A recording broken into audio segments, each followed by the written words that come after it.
Hola, ¿qué tal? Mi nombre es Jaciel Montalvo San Juan y voy a explicarles sobre conducciones por bombeo y por gravedad. Bueno, vamos a hablar sobre las conducciones de operación que van a ser más desfavorables en cuanto a los transitorios, pero refiriéndonos al bombeo. Bueno, se dice que los niveles de agua en los tanques de toma y de descarga, pues normalmente están sujetos a cierta variación. Por lo tanto, las bombas de operación van a operar con diferentes cargas estáticas de bombeo. Si en planta de bombeo se tienen varias bombas, en un momento dado pueden estar operando una o varias de ellas, no en su totalidad. Claro, debido a esto, pues la severidad del transitorio va a depender directamente de la velocidad del agua en la tubería, pero eso será más desfavorable que operen todas las bombas, puesto que en este caso circula más gasto por la tubería. Por otra parte, si el paro se produce cuando se encuentran en operación solamente una bomba, el flujo inverso en el transitorio solamente se va a dirigir hacia una sola bomba y por tal esto va a provocar una mayor rotación inversa de la bomba, pues porque el flujo inverso no se reparte entre todas las bombas, sino específicamente en la bomba que esté trabajando en ese momento. Bueno, si ahora hablamos sobre el procedimiento de diseño, vamos a iniciar haciendo un análisis en el transitorio, pero este va a ser sin dispositivos de control en la conducción. Por lo tal, vamos a obtener cuatro resultados. Y el primer resultado enmarca que las presiones máximas que se producen en el transitorio no van a exceder los esfuerzos admisibles. Por lo tanto, si no hay presiones negativas, o sea, vacíos, no se necesitan de dispositivos de control y en este caso el análisis va a concluir.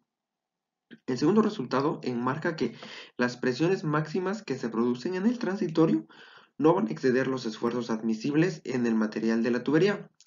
Pero si hay presiones negativas, o sea, vacíos, lo primero que debe de hacerse en este caso sería verificar si el vacío afecta a la tubería.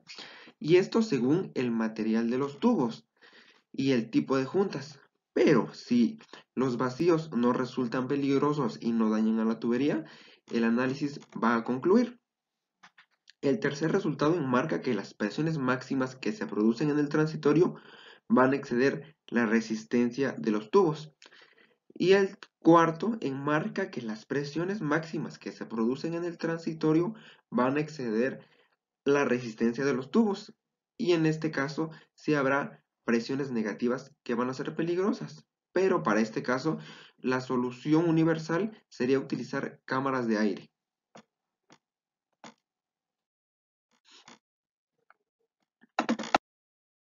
Ahora vamos a hablar sobre las posibles alternativas que se van a realizar cuando no se produzcan vacíos. Primeramente vamos a hablar sobre la protección usando el paso lateral en las válvulas de no retorno. Para este caso, el único parámetro que vamos a determinar sería el diámetro del tubo del paso lateral. Este diámetro debe determinarse atendiendo a las siguientes cuatro condiciones. La primera sería reducir la presión máxima del transitorio hasta que haya un valor admisible. La segunda sería que no se produzcan vacíos en la tubería. Esto como un producto de gasto inverso demasiado grande. La tercera sería no permitir una excesiva rotación inversa de las bombas. Y por último, la cuarta, no descargar inversamente grandes cantidades de agua por el costo adicional de un bombeo repetido. Bueno, en estas cuatro condiciones, la primera exigiría que el diámetro sea lo mayor posible, mientras que en las otras requieren lo contrario. Bueno, otra posible solución sería la descarga inversa con válvulas de cierre programado, que este se va a determinar el diagrama de cierre, de tal forma que se limiten las sobrepresiones en la tubería sin descargar inversamente grandes volúmenes de agua y sin alcanzar una rotación inversa inadmisible en las bombas. En la gran mayoría de los casos resulta conveniente un cierre en dos o más etapas. que se define a partir de 3 parámetros al menos, que estos serían el momento de cambio en la velocidad de cierre, el grado en que cierra este momento y el tiempo total de cierre. Bueno, ¿cómo vamos a determinar estos parámetros? Lo primero que se debe de hacer es hacer una simulación para que después se les dé un determinado valor. Se va a correr el programa de simulación y se van a variar los valores de acuerdo con los resultados obtenidos. Se vuelve a correr el programa y así hasta obtener una solución adecuada. Otra propuesta de solución sería usar válvulas de alivio, que éstas se pueden calibrar para que se abran de diferentes presiones, con lo que sus curvas características se trasladan paralelamente una a otra. Las válvulas de alivio se instalan cerca de la planta de bombeo. Para esto se va a seleccionar el tipo de válvula más adecuada, la cantidad y la presión de apertura. Vamos a atender algunas características y condiciones, que sería que la presión del golpe de ariete no debe sobrepasar la presión admisible y la presión de apertura debe ser de tal magnitud que la válvula no descargue agua en la operación normal del sistema. ¿A qué hacemos referencia con esto? Bueno, que tiene que ser superior a todas las posibles presiones en condiciones de operación en régimen permanente. Bueno, ahora vamos a hablar cuando en las tuberías sí se producen vacíos. Por lo tanto, primeramente vamos a tener dos grupos, que en el primer grupo estaría la cámara de aire, la torre de oscilación, el incremento de la inercia de las masas rodantes.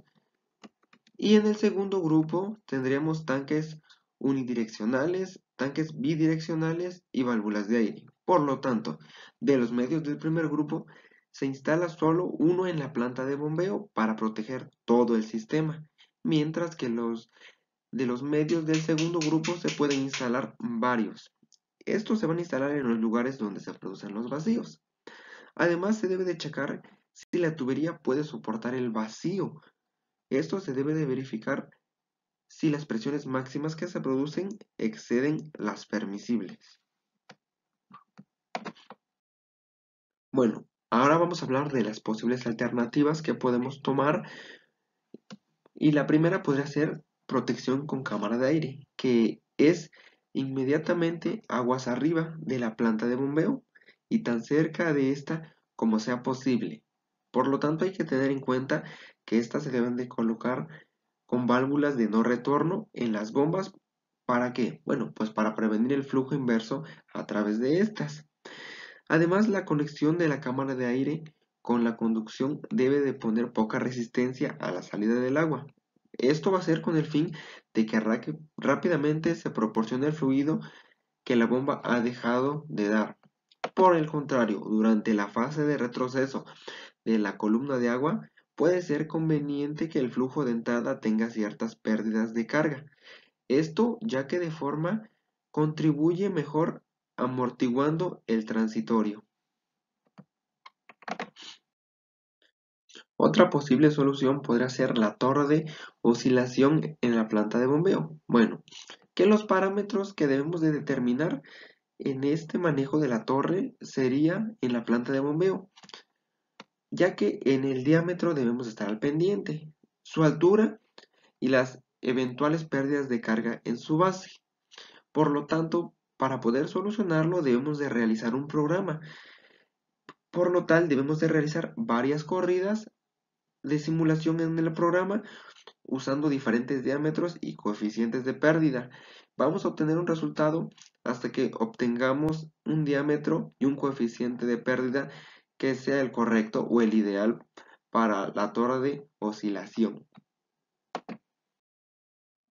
Otra alternativa de solución sería la protección con tanques unidireccionales o bidireccionales. Por lo tanto, mientras que la cámara de aire y la torre de oscilación modifiquen el transitorio en toda la tubería, los tanques unidireccionales o bidireccionales tienen un efecto local. Por lo tanto, existen tres posibilidades en su empleo como medio de control. Y la primera sería que Es suficiente proteger la tubería solo con tanques unidireccionales o bidireccionales, uno o varios ubicados en diferentes puntos de la línea. También resulta más conveniente la combinación de otro medio de ariete en la planta de bombeo. Y el tercero sería que los tanques unidireccionales o bidireccionales no son adecuados como medio de protección antiariete para la tubería dada. Ahora, las válvulas de aire, que estas pueden ser de admisión y expulsión de aire. Las de admisión de aire tienen una acción local como medio para evitar el vacío en los transitorios. Por lo tanto, las válvulas de admisión y expulsión de aire se pueden usar entonces para eliminar solamente vacíos no pronunciados en puntos aislados de la conducción.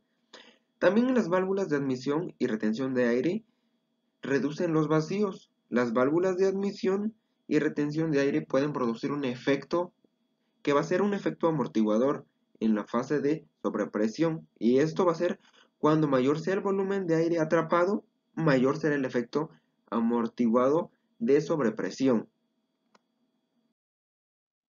Ahora vamos a hablar sobre las condiciones de operación más desfavorables, pero ahora ya no va a ser por bombeo, sino ahora vamos a hablar por gravedad. Por lo tanto, la sobrepresión máxima se produce en el cierre de la válvula. Esto va a ser al final de la conducción. La sobrepresión máxima puede producirse con el gasto máximo en la conducción o con gastos parciales si el tiempo de cierre es diferente en los dos casos. Por lo tanto, puede producirse con la apertura de la válvula final de la tubería o con la apertura de la válvula que sería intermedia. Por lo tanto, esto va a llevar un procedimiento de diseño que se va a dividir en 4 puntos. Primeramente se va a analizar los posibles gastos de operación de la conducción con un flujo permanente. Después se debe de hacer una simulación en el tránsito generado por un cierre en tiempo normal de la válvula al final de la conducción. También las presiones máximas obtenidas se van a comparar con la resistencia de la tubería.